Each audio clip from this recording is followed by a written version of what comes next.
come with me for a day of paddleboarding with my dog. I'm voicing this over the first time watching it, so sorry if this is crazy.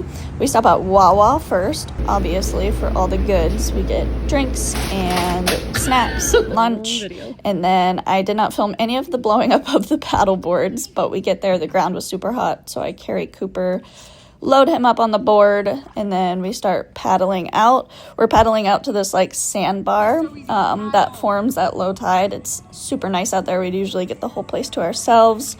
The paddle out there is like 15 minutes, so it's not too shabby at all. Cooper likes to ride at the front of the board.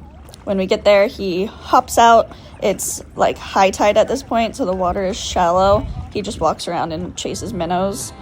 We have lunch out on the paddleboard, which was super nice. And then Cooper was doing all kinds of stuff, exploring, climbing on things. Mostly he was chasing minnows, but I didn't video a ton of that. And then obviously digging holes and making sure that he gets sand in every single crevice of his body, which is always really, really fun to get out of his fur when we get home. So he did that for a while.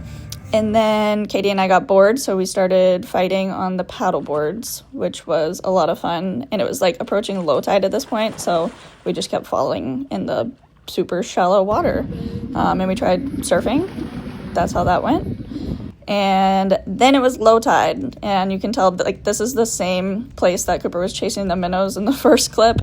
So now it's all sand, and he got super big zoomies. This is like his favorite time to be out there, so he did this for a long time. He just kept going. And we were out at the sandbar from like 9 to 5 almost. This was obviously the result of all of that time. So it was time to wrap up at this point, and we paddled on back to the dock. And Cooper rode at the front again. I did get him off the board in the deep water and just like dunk him under the water to try to get as much of that sand out as I possibly could. But he was still pretty filthy when we got back to the car. We rode home. He typically rides in a crate, but he was so gross I just didn't put him in there, and I let him ride like that. And then obviously we got a very, very thorough hose down when we got home. I didn't use soap on him. I try not to use soap on him every time just to not dry him out, but he was a very good boy. He's the best boy. So that was it.